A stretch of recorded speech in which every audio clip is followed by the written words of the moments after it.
Super star உயிரை காப்பாற்றிய auto driver. மும்பையில் சூப்பர் ஸ்டார் சைஃப் அலி கான் மேலே ஒரு தாக்குதல் நடந்ததுங்க. அப்போ அந்த பக்கம் ஒரு ஆட்டோ டிரைவர் வந்தார்.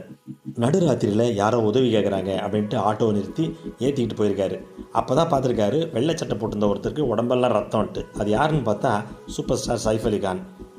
லீலாவதி ஹாஸ்பிட்டல் போகிறதுக்கு எவ்வளோ நேரம் ஆகிட்டுருக்காரு? 8லேருந்து 10 நிமிஷம் ஆகிட்டுருக்காரு. அதே மாதிரி அந்த நேரத்துக்கு சேர்த்துட்டாராம்.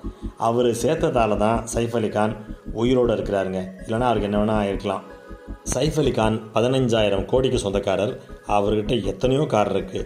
ஆனாலும் அந்த நள்ளிரவில் இந்த ஏழை ஆட்டோ டிரைவர் வந்து அவ்வளோ பெரிய பணக்காரரோட உயிரை காப்பாற்றிருக்காருங்க. தன்னோட உயிரை காப்பாற்றின ஆட்டோ டிரைவர் பஜன் சிங் ராணா கூட சைஃப் அலி கான் செல்ஃபி எடுத்திருக்காரு. அவங்க அம்மா ஷர்மிளா டாகூரும் அவருக்கு ஆசீர்வாதம் கொடுத்துருக்காங்க.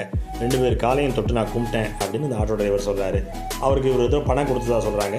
பணம்லாம் எனக்கு தேவையில்லை, எனக்கு ஒரு ஆட்டோ வாங்கி கொடுத்தா சந்தோஷமாக வாங்கிப்பேன்றார் அவர். இதில் ஒரு விஷயம் தெரியுங்களா? சைஃப் அலி கான் கடைசியாக மோதியை போய் பார்த்துருக்காருங்க. மோதியை பார்த்த ராசியால் தான் அவருக்கு கத்தி குத்து விழுந்திருக்குதுன்னு சொல்கிறாங்க. இதை நம்ப முடியுமா? இது மூட நம்பிக்கை இல்லையா?